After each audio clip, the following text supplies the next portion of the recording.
Praise the lord. Hallelujah, హల్లెలూయా.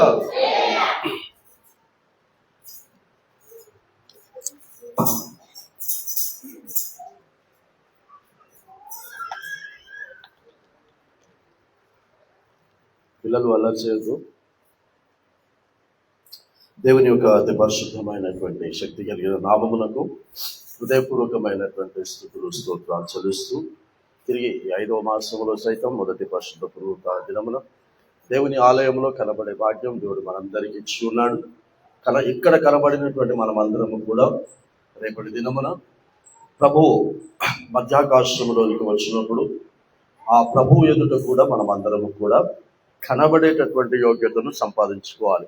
నీవు ఇక్కడ ఆలయములో కనబడి మధ్యాకాశములో ప్రభువు పెళ్లి కుమారుడిగా ప్రత్యక్షమైనప్పుడు అక్కడ ఆయనకు కనబడకుండా ఉంటే ఇక కనబడిన వ్యర్థమే. కాబట్టి ఇక్కడికి వచ్చి మనం ఏం నేర్చుకోవాలి అని అంటే, ప్రభువు ఎదుట నన్ను నేను కనుపరుచుకోవడానికి ఎలాంటి యోగ్యతను నేను సంపాదించుకోవాలి అనేది నేర్చుకోవడానికి మనం ఇక్కడికి రావాలి. కాబట్టి ఈ సమయంలో పరిశుద్ధాత్ముడు నీతో నాతో మాట్లాడుతుండగా ఆ మాటలను మనం అందరం కూడా శ్రద్ధగా విని జీవితంలో ఆచరణలో పెట్టడానికి మనం ప్రయాసపడదాం.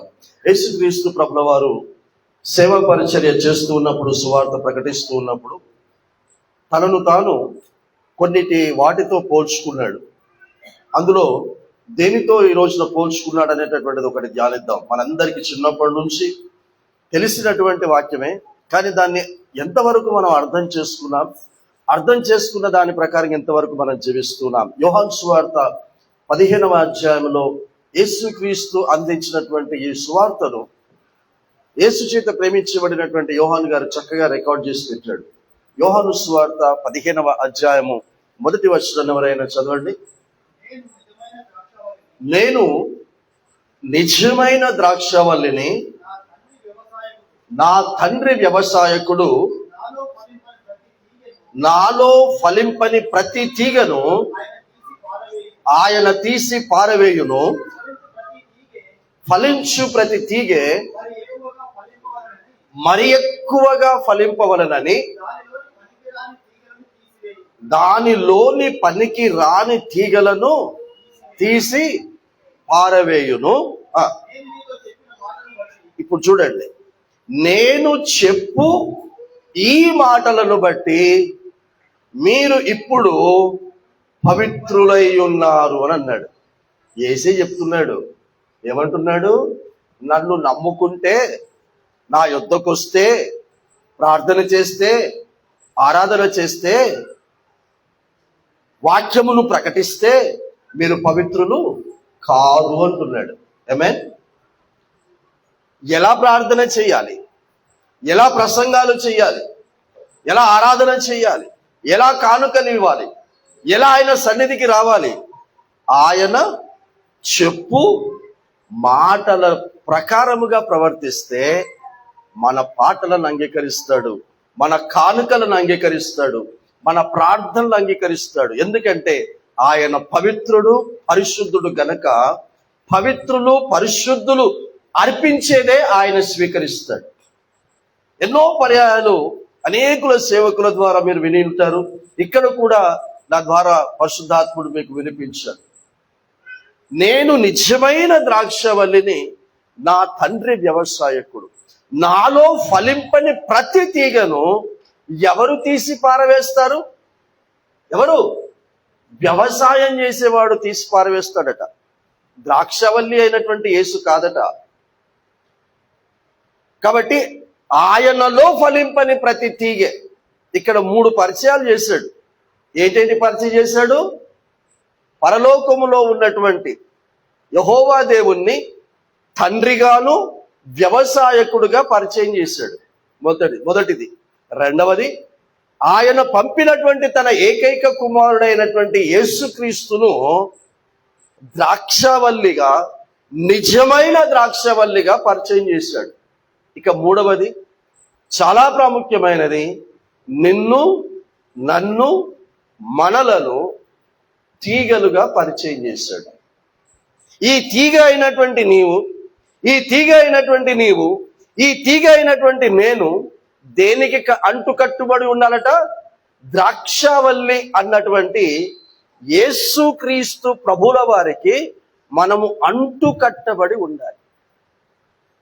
ఎప్పుడైతే నీవు ఆయనకు అంటు కట్టబడ్డావన్న విషయము తండ్రి తెలుసుకుంటాడో, అంటు కట్టబడినటువంటి నీవు ఫలిస్తావు. ఎందుకంటే ఆయనలో, అంటే ఆయనకు అంటు కట్టబడిన వారు మాత్రమే ఫలిస్తారు. ఫలించినటువంటి వారు ఆయనకు అంటు కట్టబడి ఉన్నప్పటికీ కూడా ఆయన చెప్పు మాటల చొప్పున ప్రవర్తించటం లేదు అని అర్థం. చక్కగా రాసి పెట్టాడు. యేసు చెప్పిన మాటలను చాలా చక్కగా రాశాడు. నేను చెప్పు ఈ మాటల చొప్పున మీరు ఇప్పుడు పవిత్రులై లేదా పరిశుద్ధులై ఉన్నారు అని అన్నాడు. నమ్ముకుంటే కాదండి. నిన్న కూడా ఒక చోటికి వెళ్ళినప్పుడు ఇదే చెప్పా, యేసును నమ్ముకుంటే పరిశుద్ధులు పవిత్రులు కారు. ఇంకా కిందికి మీరు చదువుకుంటూ వస్తే ఫలింపనటువంటి ప్రతి తీగను ఆయన ఏం చేస్తాడట? అది ఎండిపోతుంది. ఎండిపోయినటువంటి ఆ తీగను ఏం చేస్తాడట? కాల్చబడేటటువంటి చోటులో వేసేస్తే దాన్ని కాల్చేస్తారు అని కింద రాస్తాడు. కాబట్టి తీగమైనటువంటి నీవు యేసును కేవలము నువ్వు నమ్ముకుంటే ఎండిపోతావు, జాగ్రత్త అని నేను చెప్పలేదు, నువ్వు నమ్మిన యేసు చెప్పాడు. కేవలం నమ్ముకుంటే ఎండిపోతారు. ఎండిపోయినటువంటి నీ ఆత్మీయకమైనటువంటి స్థితి గమనించినటువంటి తండ్రి అయినటువంటి యెహోవా దేవుడు నిత్య నరకాగ్ని అనేటటువంటి ఆ అగ్నిగుండములో కాల్చేస్తాడు అని చెప్పాడు. ఆ అగ్నిగుండం అన్న నరకము ఎవరి కొరకు చేశాడు అని చెప్తూ ఉన్నాడు అని అంటే, అపవాది సాతాను కొరకును, వాని దూతల కొరకును, వాని సైన్యము కొరకు చేశాడు. కాబట్టి ఆ సైన్యములో నుంచి తండ్రి అయినటువంటి యెహోవా సైన్యములో నిన్ను చేర్చటానికి కుమారుడైనటువంటి యేసుక్రీస్తు ప్రభుల వారు ఈ లోకములోనికి పంపబడ్డాడు. అందుకే తండ్రి అయినటువంటి యెహోవా దేవుణ్ణి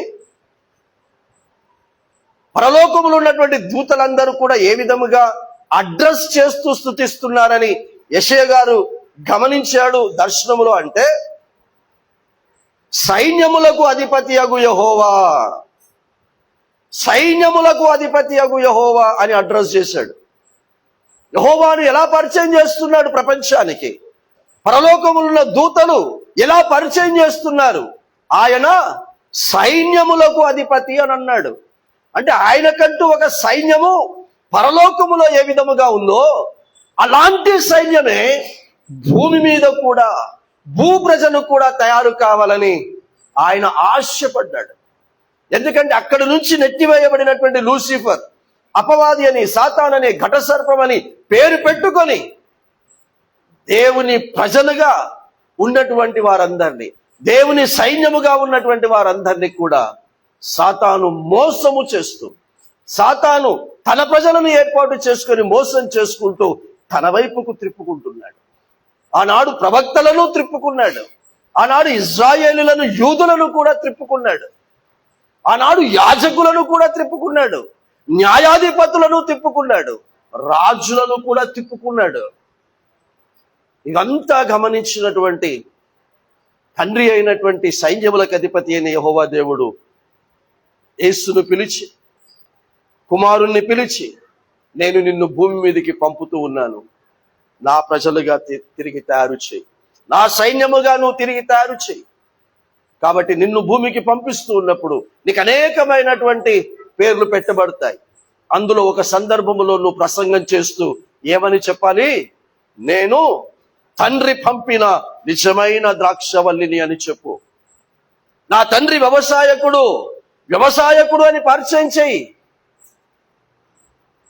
ప్రజలందరినీ కూడా తీగలుగా పరిచయం చేయి. పరిచయం చేసి నీ మాటలను విని దాని చొప్పున ప్రవర్తించేటటువంటి వారు నీలో అంటు కట్టబడ్డవారు అని పరిచయం చేయి. నీ మాటలను విని దాని ప్రకారముగా ప్రవర్తించని వారందరూ కూడా అంటు కట్టబడి ఉన్నప్పటికీ కూడా నీ మాటలను వింటారు కానీ ప్రవర్తించరు గనుక వారందరూ కూడా, ఆ తీగలు ఎండిపోతాయి, వారు ఫలించరు. వారి ఆకులు సైతము ఎలా ఉంటుంది అనంటే విషపూరితమైనటువంటి వెర్రి ఆకులుగా ఉంటాయి అని చెప్పాడు. ఆకులు అంటే ఎన్నోసార్లు నేను మీకు చెప్పాను. యేసుక్రీస్తు ప్రభుల వారు అలా నడుచుకుంటూ పోతున్నాడు పరిశుద్ధమైన వారములో శిలువ మరణానికి అప్పగించబడుతున్నప్పుడు. ఆయన ఆకలి కొనినప్పుడు దారి ప్రక్కన అని ఒక సువార్తల్లో రాయించి, ఇంకో సువార్తల్లో దూరమున ఉన్నటువంటి ఒక చెట్టును చూశాడు. ఆ చెట్టు పేరు అంజూరపు చెట్టు చూశాడు. ఆ అంజూరపు చెట్టు దగ్గరికి ఎందుకు వచ్చాడు? ఫలములు ఉంటాయని. యేసుక్రీస్తు ఆకలి తీర్చేటటువంటి ఫలములు ఉంటాయని అంజూరపు చెట్టు దగ్గరికి వస్తే అక్కడ ఏమున్నాయని రాస్తాడు? ఆకులు తప్ప మరి ఏమీను లేవు. అంజూరపు చెట్టు నీకు నాకే సాదృశ్యం, ద్రాక్ష చెట్టు నీకు నాకే సాదృశ్యం, ఒలివ చెట్టు నీకు నాకే సాదృశ్యం. ఆ రోజు అంజూరపు చెట్టు ఆకులు తప్ప ఏమీ లేవు. ఈ రోజున క్రైస్తవురాలిగా పిలువబడుతూ నేను యేసుక్రీస్తుకు అంటకట్టబడినటువంటి తీగను అన్న భ్రమలో ఉన్నటువంటి నీకు ఆకులు తప్ప ఫలములు లేకపోతే ఆ ఆకులు వెర్రి ఆకులు, పిచ్చి ఆకులు. అవి ఎప్పుడైతే మనుషులు లేదా దేవుని యొక్క విశ్వాసుల దగ్గరికి వస్తుందో అది విషపూరితముగా మార్చబడతా ఉన్నాయి. ఈ లోకములో సంఘములో ఒక తీగగా నువ్వు ఉంటే నువ్వు విషపూరితమైనటువంటి తీగకు ఉన్నటువంటి ఆకుగా నువ్వు ఉండకూడదు. విషపూరితమైనటువంటి ఆకులు ఏం చేస్తాయి? ఆత్మ సంబంధమైనటువంటి స్థితిని చంపేస్తాయి. అందుకే ఇప్పుడు సహోదరుడు చదివినటువంటి విధముగా ఆయనలో ఉన్నటువంటి తీగలు మరి ఎక్కువగా ఫలించడానికి ఏం చేస్తాడన్నాడు? పనికి మాలిన తీగలను దేవుడు తీసి పారేస్తానన్నాడు. సో ఒక తీగ ఫలిస్తూ ఉందట, ఒక తీగ చాలా పచ్చిగా ఉందట, ఒక తీగ యేసుక్రీస్తును పంపించినటువంటి తండ్రి అయిన యెహోవా దేవుణ్ణి సంతోషపరుస్తా ఉందట. ఒక తీగ అంటే ఎవరమ్మా? నీవే. నువ్వు ప్రభువును సంతోషపరిచేటటువంటి తీగగా ఉన్నావు. ప్రభు చెప్పిన మాటల ప్రకారంగా ఎంత కష్టమైన, నష్టమైన, అవమానమైన, నిందైనా నీ ప్రాణాలు సైతము పెట్టడానికి ప్రవర్తిస్తున్నటువంటి ఆ తీగగా నీవు ఫలిస్తూ ఉంటుంటే నీ ప్రక్కనే ఇంకొక తీగ ఉందట. ఏంటి ఆ తీగ? అది ఫలించదు. ఫలిస్తున్నటువంటి తీగను ఫలింపనివ్వదు. ఈ తీగకున్నటువంటి గుణ లక్షణాలు ఏవి కూడా ఆ తీగకుండవు. ఈ తీగలు అనేటటువంటి ద్రాక్ష తోట ఎంతమంది మీరు గమనించారో నాకు తెలియదు, కానీ మీరు ఈ గ్రామంలో మీరు వ్యవసాయం చేసేవాళ్ళు కాబట్టి మీకంటే ఎక్కువగా నాకు తెలియదు. కానీ ఏ చెట్టునైనా మీరు చూస్తే అది ఒక మొద్దుగా కనబడుతుంది మీకు. ఆ తర్వాత కొమ్మలు వస్తాయి. కానీ ద్రాక్ష చెట్టుకు మొద్దు ఉండదు. ద్రాక్ష చెట్టు భూమిలో నుండే ఒక తీగ వస్తుంది, ఆ భూమిలో నుండే ఇంకొక తీగ వస్తుంది, ఆ భూమిలో నుండే ఇంకొక తీగ వస్తుంది. ఆ తీగలన్నీ కూడా ఏమవుతాయమ్మా? ఒక తీగకు ఇంకో తీగ చుట్టుకొని వస్తుంది. Praise the Lord. అలా ద్రాక్షవల్లి అయినటువంటి యేసుక్రీస్తు అన్నటువంటి ఒక తీగ భూమిలో నుండే మొలుస్తూ వచ్చింది. ఆ ప్రక్కన భూమిలో నుండే నీవు ఆ ద్రాక్షవల్లి అయిన తీగకు చుట్టుకుంటూ ఆ వేసినటువంటి పందిరి మీదికి వస్తావు. సో ఆ పందిరి మీదికి భూమిలో నుండి ద్రాక్షవల్లి అయినటువంటి యేసుకు నీవు అలా చుట్టుకొని పందిరి మీదికి వచ్చిన తర్వాత ఆ పందిరికి ఏమొస్తాయి? కాయలు వస్తాయి, పిందెలు వస్తాయి, కాయలు వస్తాయి. అవి తర్వాత పండుతాయి. అయితే ఇక్కడ వ్యవసాయకుడైనటువంటి తండ్రి ఏం చేస్తున్నాడంటే, ఫలిస్తూ ఉన్నాయట అన్ని విషయాల్లో వాక్యానుసారంగా ఉన్నటువంటి ఈ తీగలు ఇలా ఉండి ఇలా గెలలుగా ఉంటుంటే దాని ప్రక్కన ఫలింపని తీగలు ఉన్నాయంట. అంటే ఫలింపని తీగలు అనంటే అవి ఎప్పుడు ఏం చేస్తాయి అనంటే, అమ్మా ఈ ఫలింపని తీగలు, ఫలించేటటువంటి తీగలు ఎవరిని మాదిరిగా పెట్టుకుంటాయో తెలుసా? ఆయనలో అంటుకట్టబడినటువంటివి ఎవరిని మాదిరిగా పెట్టుకుంటాయి అనంటే యేసుక్రీస్తును, నాటి అపోస్తులను, నాటి సంఘాలలో ఉన్నటువంటి విశ్వాసులను మాదిరిగా పెట్టుకుంటాయి. అంటే యేసుక్రీస్తును మాదిరిగా పెట్టుకుంటే ముఖం మీద ఉమ్మి వేసిన ఏం చేశాడు బేట? అమ్మ ఏం చేశాడు? ఎందుకు నా మీద ఉమ్మి వేసావు అని అడిగాడా? మనమైతే అడగటమే కాకుండా పక్కన దగ్గరికి వెళ్ళి నా మీద అది లేదా వాడు ఉమ్మేశాడే, వాడికి ఎంత ధైర్యం, దానికి ఎంత ధైర్యమే. ఉమ్మి వేసిన వాడిని తిడతావు, ఆ తర్వాత 10 మందికి వెళ్ళి చెప్తావు. మరి నీవు యేసుక్రీస్తు అన్న తీగకు అంటుకట్టబడిన దానివా? అంటుకట్టబడిన వాడివా? ఆ తీగకు అల్లుకుపోయినటువంటి దానివా? అల్లుకొని పోయినటువంటి వాడివా? కాదే. యేసుక్రీస్తు విషయంలో అపోస్తలుడైనటువంటి పౌలు చాలా చక్కగా రాస్తాడు ఫిలిప్పీయులకు రాసిన పత్రికలో. క్రీస్తు యేసునకు కలిగిన మనస్సు మీరును కలిగి ఉండుడి అన్నాడు. నిజమైనటువంటి ద్రాక్షవల్లి అయినటువంటి ఆ తీగకు పనికి మాలినటువంటి వారిని, పనికి మాలిన వాటిని మాదిరిగా పెట్టుకుంటారు చూడు. దానికి ఒక్కటే మాట రాశాడు యోహాను సువార్తికుడు. యోహాను గారు పత్రిక రాస్తూ 2వ అధ్యాయం 15వ వచనంలో ఏమన్నాడో చూడు బేట. ఈ పనికి మాలిన తీగల గురించి ఏమన్నాడో చూడండి. 2వ అధ్యాయం 15వ వచనం. యోహాను గారు రాసిన మొదటి పత్రిక, సువార్తల్లోనికి వెళ్ళిపోయినట్టున్నారు.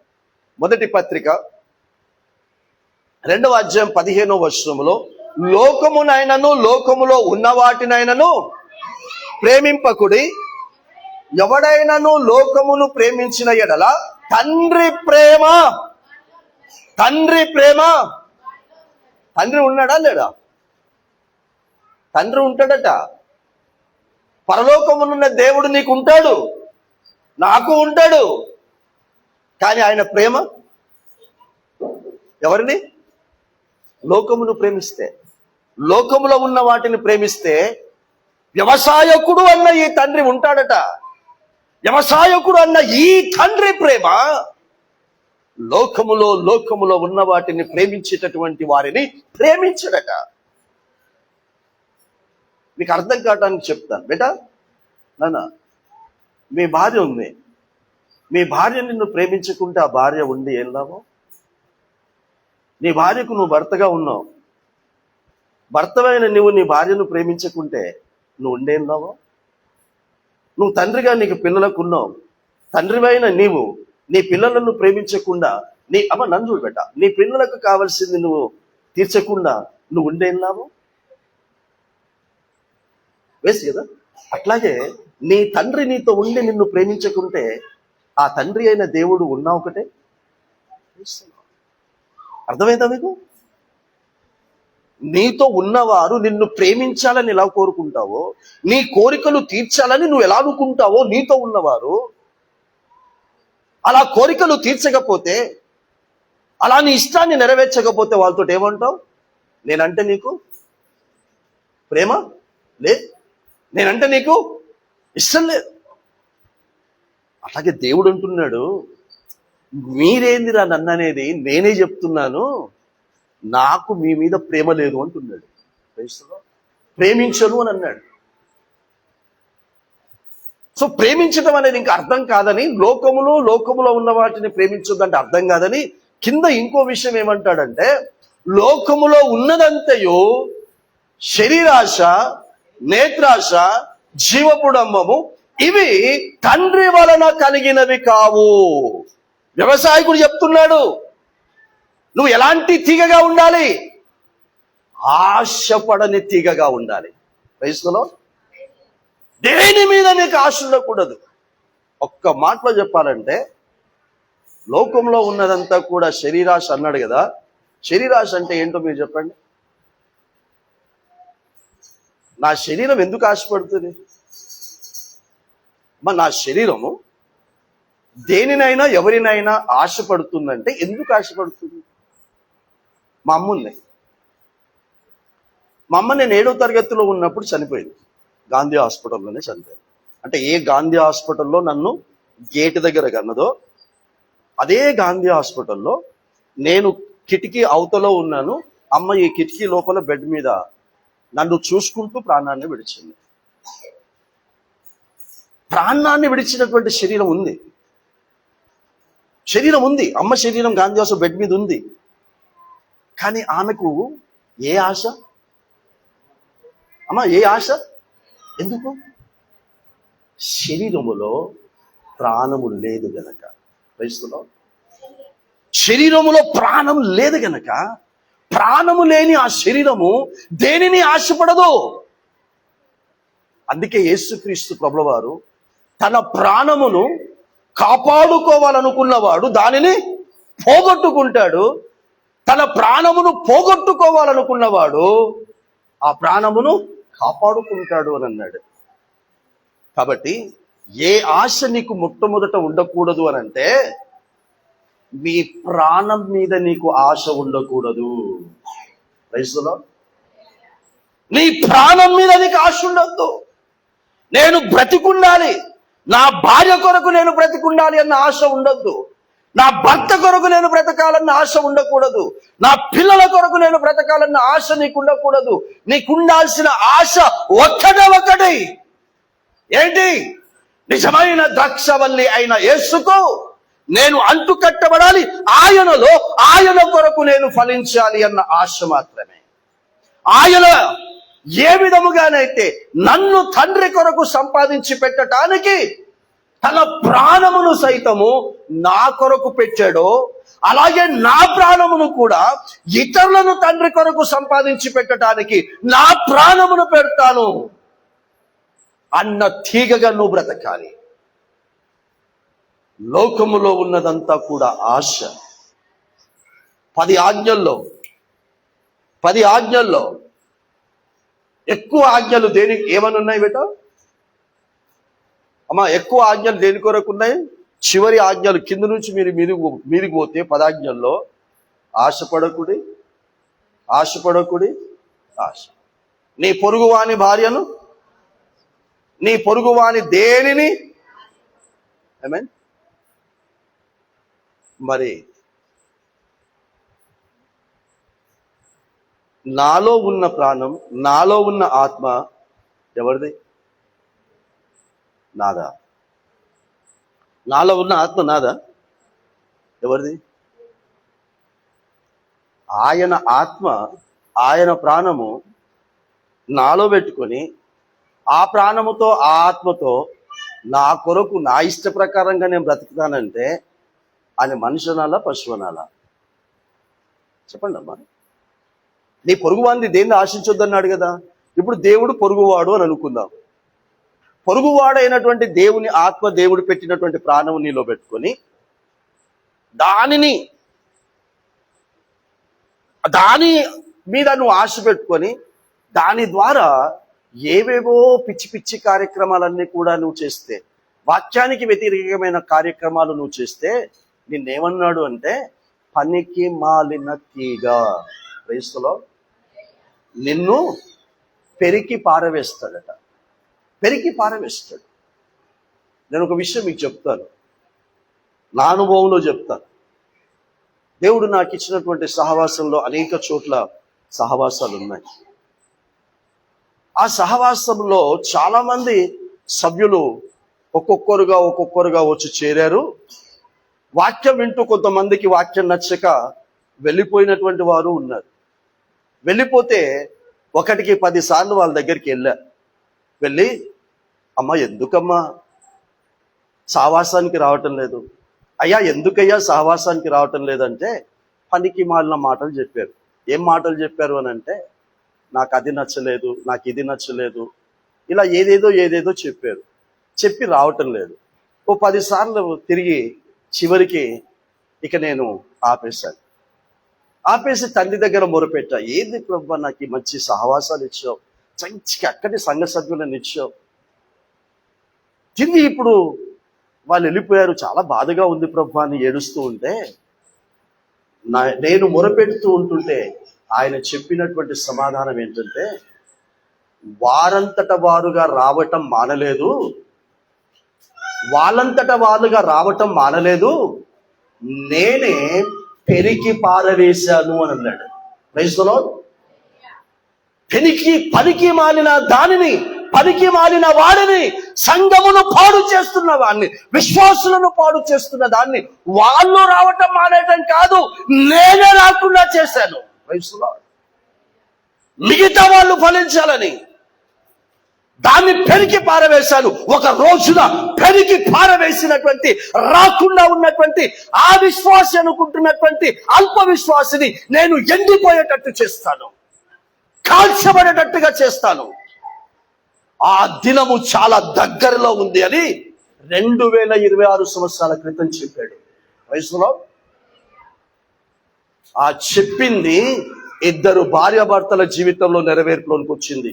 యేసు చనిపోయి తిరిగి లేచిన తర్వాత అంటుకట్టబడినటువంటి పేతురు, ప్రారంభంలో ప్రాణమును కాపాడుకోవడానికి భయపడ్డవాడు, పరిశుద్ధాత్మ పొందిన తర్వాత ధైర్యముగా సువార్త ప్రకటించినప్పుడు 3000 మంది మారు మనసు పొందారని మీకు తెలుసు.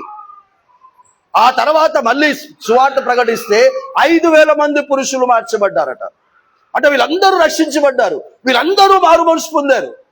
మారు మనసు పొందిన వాళ్ళందరూ కూడా పేతురు దగ్గర నమ్మకముగా వారి వారి చరాస్తులను అమ్మేసి నిజమైన విశ్వాసులుగా అందరూ సమానంగా పంచుకొని ఉన్నారట. భేదాభిప్రాయాలు ఏమీ లేవట ఆ ప్రారంభ సంఘంలో. అయితే ఇద్దరు భార్యాభర్తలు అందులోనే ఉన్నారు. బాగా వినండి, అర్థం చేసుకోండి. వాళ్ళు 3000 మంది మారు మనసు పొందిన గుంపులో ఉన్నారో నాకు తెలియదు, 5000 మంది మారు మనసు పొందిన గుంపులో ఉన్నారో నాకు తెలియదు, కానీ వాళ్ళు రక్షించబడ్డ వాళ్ళు. మారు మనసు పొందినటువంటి వారు పేతురు ద్వారా అందరూ స్థిరాస్తులను అమ్మి అందరూ పేతురు పాదాల దగ్గర పెడతారు, అందరికీ సమానంగా పంచిపెడుతూ ఉంటుంటే ఇద్దరు భార్యాభర్తలు, పేరు అననీయ, సప్పీరా, ఏం చేశారో మీకు తెలుసు. ఏం చేశాడు? వ్యవసాయకుడైన తండ్రి అయిన యెహోవా దేవుడు ఏం చేశాడు? ముందుగానే చెప్పించాడు, ముందుగానే ద్రాక్షవల్లి అయిన యేసుతో చెప్పించాడు, పెరికి పారవేస్తానని. పెరికి పారవేయబడితే ఏమైంది? అప్పటికప్పుడే అదే క్షణంలో భర్త చనిపోయాడు. భర్త చనిపోయిన తర్వాత భార్య చనిపోయింది. వాళ్ళు తీగలా కాదా? అమ్మా, ద్రాక్షవల్లి అయినటువంటి యేసుకు పేతురు ప్రసంగాల ద్వారా అంటుకట్టబడ్డ తీగలా కాదా? కానీ ఏమయ్యారు?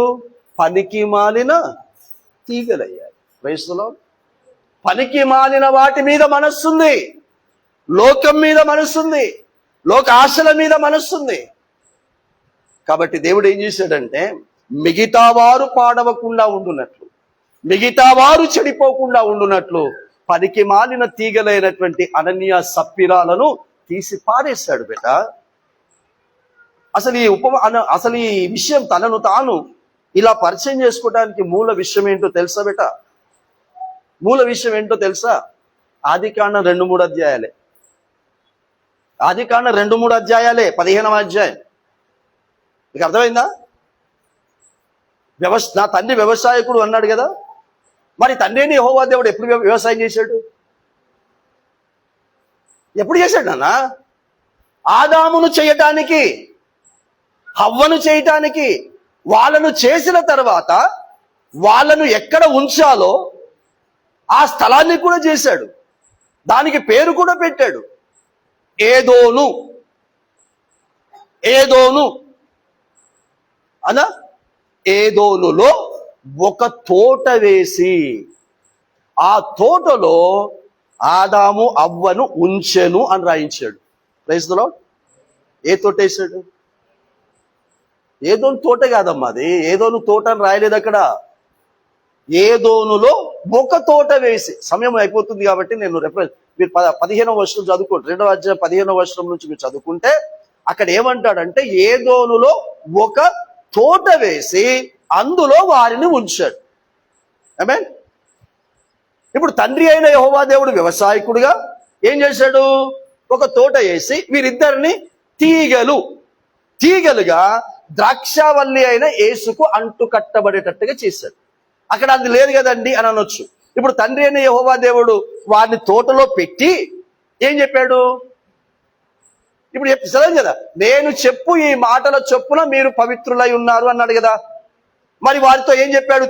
తీగలై ఉన్న ఆదాముతో హవ్వతో ఏం చెప్పాడు? నేను తినకూడదు అన్న పండు మీరు తినుదినమున మీరు నిశ్చయముగా చచ్చెదరు. అంటే ఏం చెప్పాడు? వాక్యం. వాక్యం అంటే ఇప్పుడు ఎవరు? యేసుక్రీస్తు.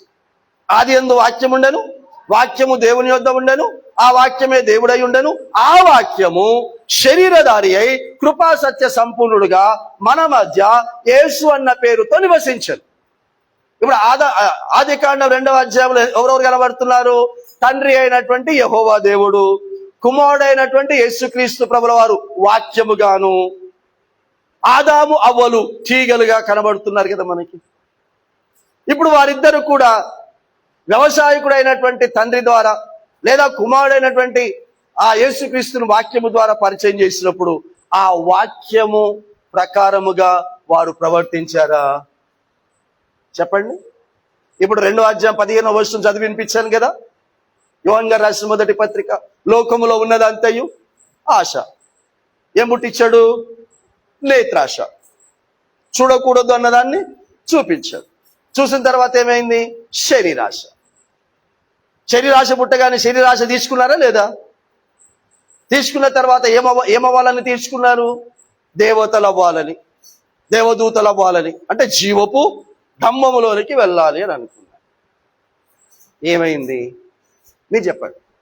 ఇప్పుడు వింటున్న లేఖనం ప్రకారంగా ఏమైంది? తండ్రి అయినటువంటి యెహోవా దేవుడు ఏ తోటను వేసి ఏ తోటలోనైతే తీగలుగా వాక్యమై ఉన్నటువంటి ద్రాక్షవల్లికి అంటుకట్టబడేటట్టు చేశాడో అదే తండ్రి ఏం చేశాడు? ఇప్పుడు చెప్పండి. అదే తండ్రి ఏం చేశాడు? ఆదాము అవ్వలను పెరికి పారవేశాడు. క్రైస్తులో ఇక 4వ అధ్యాయానికి వచ్చేసరికి వాళ్ళిద్దరికి పిల్లలు పుట్టారు. ఆదాము అవ్వల ఇద్దరికి పిల్లలు పుట్టారు. వారిద్దరు కూడా ఎవరికి అంటుకట్టబడ్డారు? వాళ్ళు వాక్యానికి అంటుకట్టబడ్డ వాళ్ళు కాకపోతే వాళ్ళిద్దరు కలిసి కానుకలు తెచ్చేవాళ్ళ? దేవుని దగ్గరికే దేవుని పేరు మీదనే కానుకలు తెచ్చారు కదా. అంటే వారిద్దరు కూడా తీగలా కాదా? ఇద్దరు కూడా అంటుకట్టబడ్డ తీగలా కాదా అమ్మా? కయ్యూను హేబేలు అవునా కాదా? ఇద్దరు తీగలే. కానీ ఒక తీగ పనికి మాలిన తీగ, ఇంకొక తీగ పనికొచ్చే తీగ. దేవునికి పనికి మాలిన తీగ కయ్యూను, దేవునికి పనికొచ్చే తీగ హేబేలు. క్రైస్తవులు ఇద్దరూ దేవుని ఆలయానికి వచ్చారు, ఇద్దరూ పాటలు పాడారు, ఇద్దరూ ఆరాధన చేశారు, ఇద్దరూ వాక్యం విన్నారు, ఇద్దరూ కానుకనిచ్చారు. పోతూ పోతూ దేవుడు ఇద్దరితో అన్నాడు, ఇద్దరితో మాట్లాడాడు. హేబేలు కానుకను దేవుడు అంగీకరించను, స్వీకరించను, లక్ష్య పెట్టను. కయ్యూను కానుకను లక్ష్య పెట్టలేదు, అంగీకరించలేదు. చర్చికొచ్చినోళ్ళే ఇద్దరు, చర్చిలో వచ్చి చర్చి కార్యక్రమాలే చేసిన వాళ్ళందరూ. ఈ పనికి మాలిన కయ్యూను అన్న తీగను తండ్రి అయిన యెహోవా దేవుడే ఏం చేశాడు? పెరికి పారవేస్తే వాడు దేశదిమ్మరయ్యాడు. హల్లెలూయా. దేశదిమ్మరయ్యాడు. వాని పేరు 5వ అధ్యాయంలో ఆదాము వంశావళి గ్రంథము అని 5వ అధ్యాయం ప్రారంభించి కయ్యూను పేరు రాయలేదు బిడ్డ. జ్యేష్ఠ కుమారుని పేరుతో వంశం రాస్తారు, రాయలే. నా ప్రియ బిడ్డలారా, ఈరోజు నువ్వు వాక్యం వింటున్నప్పుడు కయ్యూనన్న పనికి మాలిన తీయక ఉండకు, ఆదాము అవ్వలన్న పనికి మాలిన తీయక ఉండకు, ఇజ్రాయేళ్లకు మొదటి రాజు అయినటువంటి సౌలు అన్న పనికి మాలిన తీగగా నువ్వు ఉండకమ్మా. క్రైస్తవులు వాళ్ళను మాదిరిగా పెట్టుకోకు, పనికి మాలిన వాళ్ళను మాదిరిగా పెట్టుకోకు. అవమానాలను భరిస్తూ, నిందలను భరిస్తూ, అనేక రకాలమైనటువంటి వాటన్నిటిని కూడా భరిస్తూ దేవుని దగ్గర నమ్మకముగా ఉన్నటువంటి వారిని మీరు మాదిరిగా పెట్టుకోండి. ఇంట్లో పెళ్ళి అమ్మా, మీ ఇంట్లో పెళ్ళి అయితే, మీ ఇంట్లో పెళ్లి స్నానం అయితే, మీ ఇంట్లో దాకెందుకు, మీరున్న ఊర్లోనే ఎవరిదో పెళ్ళి అయితే మీరు చర్చిలో కనబడతారు? ఎంతమంది చర్చిలో కనబడతారు? మీ ఇంట్లోనే పెళ్ళి ఉంటే, మీ ఇంట్లోనే ఈరోజు పెళ్లి స్నానం ఉంటే మీలో ఎంతమంది వస్తారు చర్చికి? అమ్మా, మరి ఇప్పుడు మీరందరూ నేను చెప్పాను 15వ అధ్యాయంలో పనికొచ్చే తీగవు పనికి మాలి క్రైస్తులో ఈ రోజున ఈ సంఘాన్ని, ఈ సంఘస్థులైన మిమ్మల్ని దేవుడు ఎవరికైతే అప్పగించాడో ఆ వ్యక్తి ఇంట్లో 7వ తారీఖున పెళ్లి, ఈ రోజున పెళ్లి స్నానం. ఆయన ఇంట్లో ఉండాలి కదా, ఆమేన్. ఆ కార్యక్రమాల్లో ఉండాలి కదా. మరి ఆయన ఇక్కడ ఉన్నాడంటే ఆయన చెప్పండి, మీరే చెప్పండి, పనికి మాలిన తీగన పనికొచ్చే తీగన? గట్టిగా చెప్పాలి, గట్టిగా చెప్పండి మేడం. ఇప్పుడు ఎవరిని మాదిరిగా పెట్టుకోవాలి? ఎవరిని మాదిరిగా పెట్టుకుంటారు? ఆయన్ని మాదిరిగా పెట్టుకోవాలి. క్రైస్తులో ఆయన్ని మాదిరిగా పెట్టుకుంటారు. ఈరోజు నా ఇంట్లో కూడా పెళ్లి స్నానం, నా బంధువు, నా మేనత్త కొడుకు పెళ్లి స్నానం, అదే 7వ తారీఖున పెళ్ళి. అక్కడి నుంచి ఇక్కడ దాకా వచ్చాం. పనికి మాలిన వాళ్ళను పెట్టుకోకండి బేట, దేవునికి పనికొచ్చే వారిని మాదిరిగా పెట్టుకోండి. ఒక రోజున తీర్పు రాబోతా ఉంది. క్రైస్తలో నేను చెప్పు ఈ మాటలు చెప్పున మీరు ఇప్పుడు పవిత్రులై ఉన్నారు అని చెప్పాడు. కాబట్టి ఈ రోజున, ఆ రోజు 2026 సంవత్సరాల క్రితం ఆయన చెప్పు మాటలు చెప్పున పవిత్రులు అయ్యారు అని యేసు చెప్పాడు. ఈ రోజున అవే మాటలు ఈ రోజున గుర్తు చేసి మీరు పవిత్రులు కావాలని, పరిశుద్ధులు కావాలని చంపండి. నీ ఆశలు చంపు. నువ్వు ఏవైతే ఆశలు కలిగి ఉన్నావో, నీలో ప్రాణం ఉంటేనే ఆశలు నెరవేర్పులోనికి వస్తాయి. క్రైస్తలో నీలో ప్రాణం లేకపోతే ఆశలు ఏవి కూడా నెరవేర్పులోనికి రావు. కాబట్టి దయచేసి నీ ఆశలన్నీ తీర్చిబడాలి. వాటిని నువ్వు కన్నులారా చూడాలి, మనసారా ఆనందించాలి. హృదయాంతరంగంలో కృతజ్ఞతాస్తుతులు, స్తోత్రాలు చెల్లించి దీర్ఘాయుష్యుతో ఈ లోకములో సంతోషంతో, సమాధానంతో బ్రతకాలి అని అంటే నీ ఆశలను చంపి దేవుడు నీ మీద పెట్టుకున్న ఆశలను, కోరికలను తీర్చి తద్వారా మనం బహుగా ఫలించడం వలన తండ్రి మహిమపరచబడతాడు. కాబట్టి దేవునికి అవకాశం ఇవ్వకండి. నిన్ను పెరికి పారవేసే అవకాశము దేవునికి ఇవ్వకండి అమ్మా. ఆదాము ఇచ్చేశాడు, అవ్వ ఇచ్చేసింది, కయ్యూను ఇచ్చేశాడు. ఇలా చాలా మంది ఇచ్చేసిన పేర్లు నీకు తెలుసు. కొత్త నిబంధనలో అననీయ, సప్పీర అవకాశం ఇచ్చేశారు, పెరికి పారవేసేటటువంటి అవకాశం. దయచేసి మీరు ఇవ్వకండి.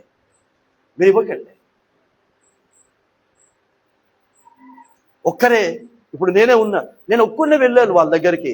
ఎందుకు వస్తలేరమ్మా, రండమ్మా అని బ్రతిమిలాడాను, వాళ్ళు రాలేదు. వచ్చినటువంటి వారికి చెప్పాను, చివరికి బాగా వినండమ్మా, వస్తున్నటువంటి వారికి చెప్పాను, నేను వెళ్ళాను, బ్రతిమిలాడాను, వారు రాలేదు, నాకు ప్రార్థన చేస్తే దేవుడు నాకు ఇలా సమాధానం ఇచ్చాడు, ఏం చేద్దాము అని అంటే, వచ్చినటువంటి వాళ్ళు ఏమన్నారంటే, దేవుడే పెరికి పారేసిన తర్వాత ఇక మనమెందుకు మళ్ళీ వెళ్ళి తీసుకురావాలి అని అన్నాడు. అంటే నేను అన్నాను, నశించిన దాన్ని వెతికి రక్షిస్తాను అని అన్నాడు. అవునా? ఈ 15వ అధ్యాయం ఈ మాటలు చెప్తే, గడిచిన వారంలో నేను చెప్పాను, యేసు తిరిగి లేచిన తర్వాత ఇదే శిష్యులు ఏం చేశారమ్మా? చేపలు పట్టనీకి వేయరా లేదా? దేవుని పని చేయమని చెప్తే ఏం పేరు, మళ్ళీ చేపలు పట్టనీకే వేరు కదా. ఒక చేపనన్నా దొరికిందా? మరి ఈ చెప్పు మాటలు చెప్పున పవిత్రులైన వారు పవిత్రులు అయ్యారా? కాలేదు. మరి వాళ్ళ దగ్గరికి పదే పోయిందా లేదా యేసు? వాళ్ళు చెప్పిన మాట ప్రకారం ఉండలేరు, వాళ్ళు మళ్ళా చేపలే పట్టుకొని పోతున్నారు, రమ్మంటే వస్తలేరు అని చెప్పేసి వదిలిపెట్టేది వాళ్ళని వదిలిపెట్టి వేరే వాళ్ళ దగ్గరికి పోలే, వాళ్ళ దగ్గరికే పోయాడు. వాళ్ళనే చివరికి ఫలించేటటువంటి తీగలుగా తయారు చేశాడు బిడ్డ.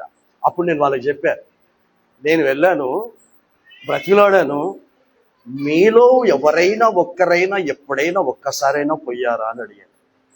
నా సవాసం సంగతి చెప్తున్నా నేను. నా సహవాస బిడ్డల గురించి చెప్తున్నా, రెగ్యులర్గా వచ్చా. మీరు ఎప్పుడైనా పోయినరా? మీరు ఎప్పుడైనా ఎందుకు రావట్లేదమ్మా? తిరిగి అందరం కలిసి ఆ దేవుణ్ణి సంతోషపరుస్తామని ఎప్పుడైనా మీరు వెళ్ళి అడిగారంటే మాకేం పట్టింది? రాని వాళ్ళు ఫలింపని తీగలే, వచ్చి మాకేం పట్టింది అన్న వాళ్ళు మీరు కూడా పనికి మాల తీగలే అని చెప్పారు. వాళ్ళు కూడా రావటం మానేశారు. ప్రైజ్లో మానే. నాకు వచ్చే నష్టమేమి లేదు. ఎండిపోయేది తీగ, తర్వాత దాన్ని కాల్చబడటానికి అప్పగించేటటువంటి తండ్రి అయినటువంటి యెహోవా దేవుడు. సో దయచేసి ఈ మాటలను వినండి. మాటల ప్రకారంగా పరిశుద్ధులు ఇవ్వండి, పవిత్రులు ఇవ్వండి. యేసు రహస్య రాకడలో ఆయన ప్రక్కన ఫలించేటటువంటి భార్యలుగా మనము ఉందాం. 128వ కీర్తనలో చదవద్దు. ఎవరైనా కంటత చెప్పండి. 128వ కీర్తన మొదటి 3 వచనాలు. యెహోవా యందు భయభక్తులు కలిగి ఆయన త్రోవలను అనుసరించి నడుచుకుని వారు ధన్యులు, వారు ఈలాగు ఆశీర్వదించబడుదురు. నిశ్చయముగా నీ చేతుల కష్టాజితమును అనుభవించదవు. గట్టిగా, నీ లోగిట నీ భార్య ఫలించు ద్రాక్షావల్లి. క్రైస్తలో మీరున్నారా?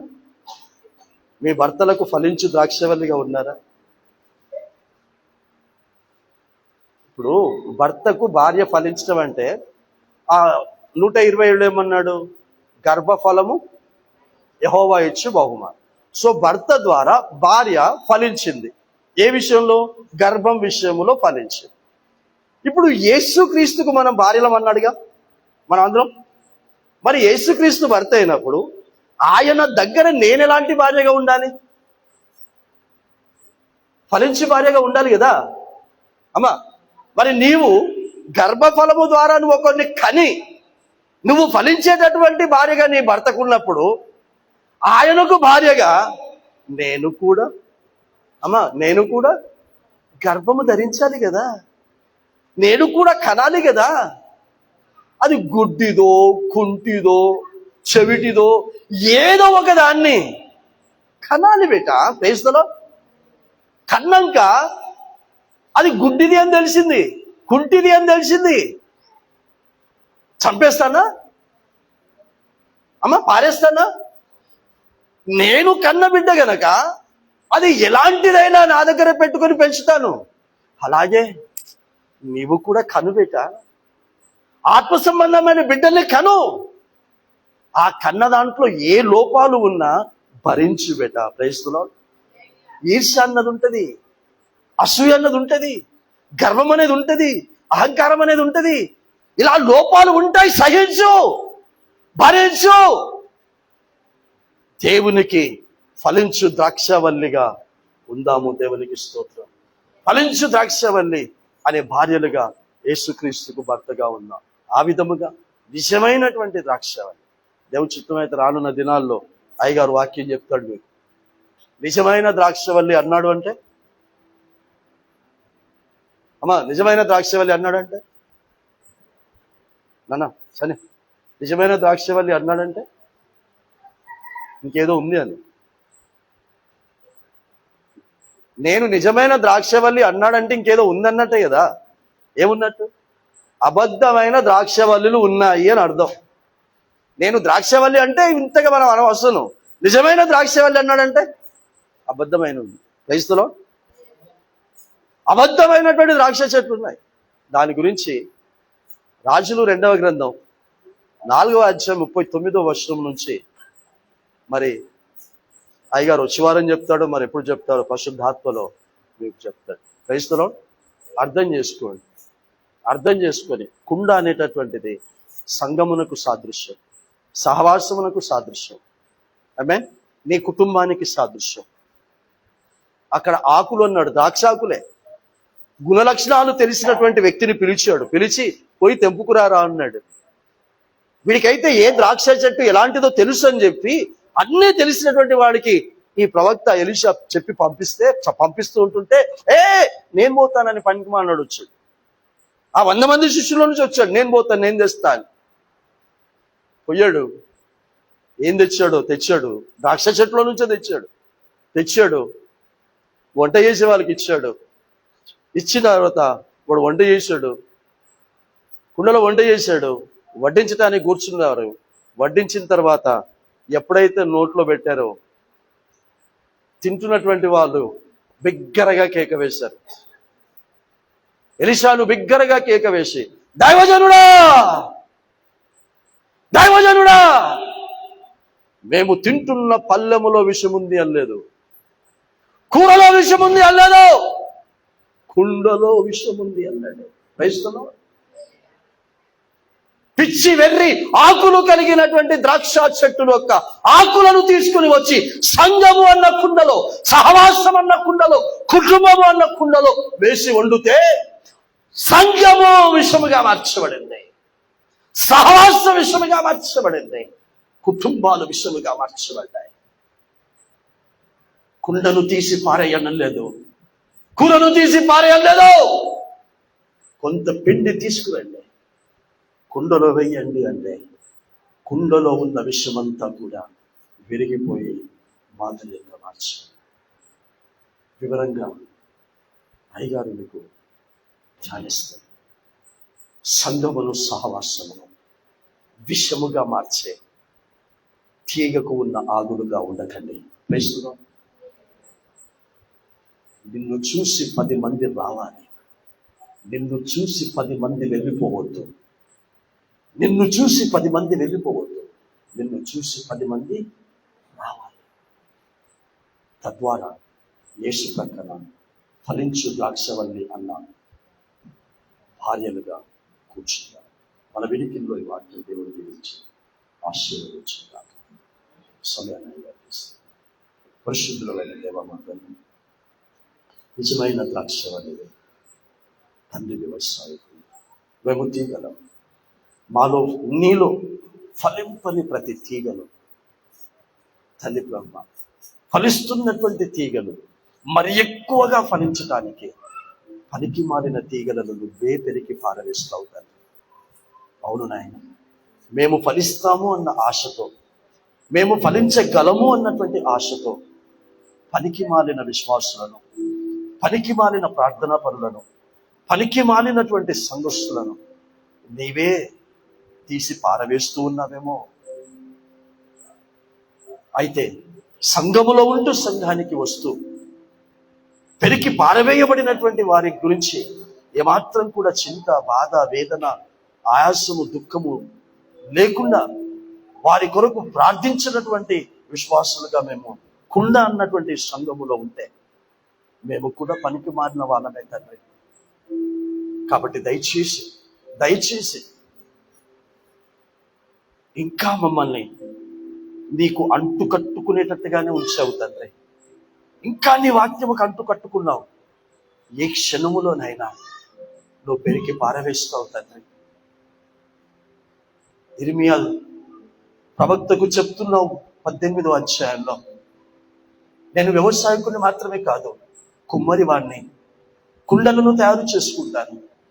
మత్తయి సువార్త 16వ అధ్యాయం 18వ వచనంలో చెప్తున్నావు, కుండ కాదు, పాత్ర కాదు, పేతురు బండ, నిన్ను సంఘముగా, నీ మీద సంఘమును కట్టుకుంటానన్నావు.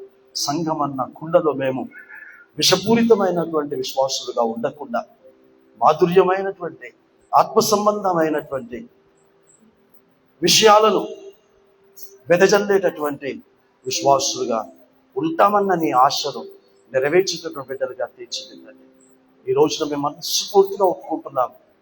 మనస్ఫూర్తిగా మేము ఒప్పుకుంటున్నాం. మేము విషపూరితమైనటువంటి ఆకులుగానే, కూరగానే సంఘము అనే కుండలో మేము ఉన్నాము తండ్రి. దయచేసి మమ్మల్ని క్షమించి, ఇంకా మాకు సంబంధమైనటువంటి ఆశలే మేము కలిగి ఉన్నాము. దయచేసి క్షమించి వాటి విషయంలో కాక మీ ఆశలను తీర్చే విషయంలో బ్రతికింప చేస్తూ ఉంటుండగా అలా బ్రతికేటటువంటి కోరికతో బ్రతికే అనుభవంలో మమ్మల్ని ఉంచున్నాను.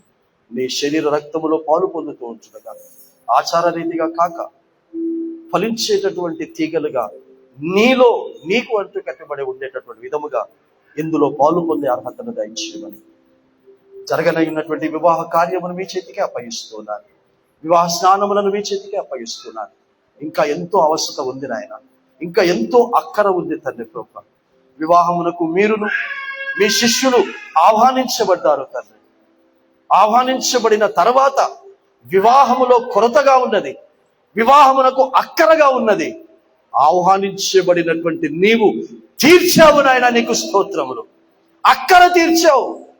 వివాహము కొదవ లేకుండా ఘనంగా జరిగేటట్టుగా ఆహ్వానించబడినటువంటి నీవు చేశావు నాయన, నీకు స్తోత్రం. కాబట్టి ఈ సంఘ కాపరిగా తన కుటుంబములో ఉన్నటువంటి వివాహ కార్యము ఇంకా ఏ కొదవ ఉందో, ఏ కొరత ఉందో, ఏ అక్కరగా ఉందో తండ్రి, ఆహ్వానించబడిన వారి ద్వారా తీర్చబడును గాక, నీకు స్తోత్రములు చెల్లిస్తున్నాను.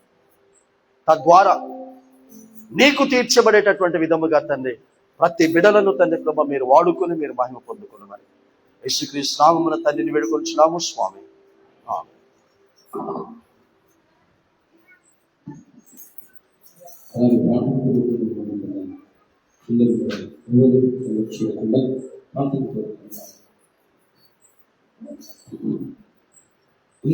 రెండు చేతుల పైకి కొద్ది నిమిషం ప్రార్థన చేసుకుంటారా? దేవుని కొరకు నా కొరకు రక్తాన్ని చూపించి ప్రాణాన్ని పెట్టాడు.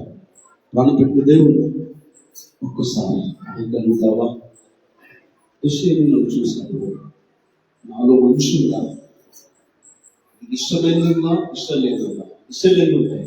440 సంవత్సరాలు కాదు, యోగ్యమైన 4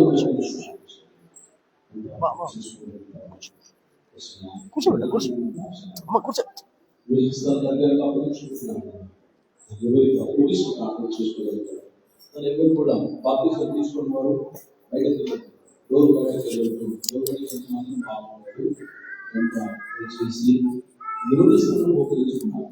రెండు చేతుల బయటకు ప్రార్థన చేసుకోవాలి.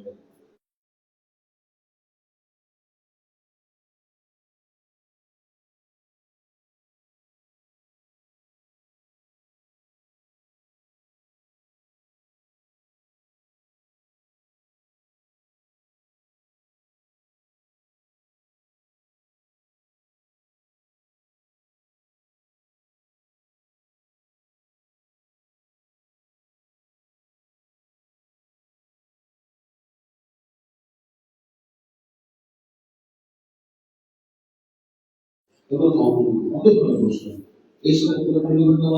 సెలవు చేసుకోవడం, ఎవరు కూడా మౌనంగా ఉంటున్నారు. రెండు చేతులు బయటకు ప్రార్థన చేసుకుంటున్నామా? ప్రార్థన చేసుకుంటున్నామా? సరిగ్గా మౌనంగా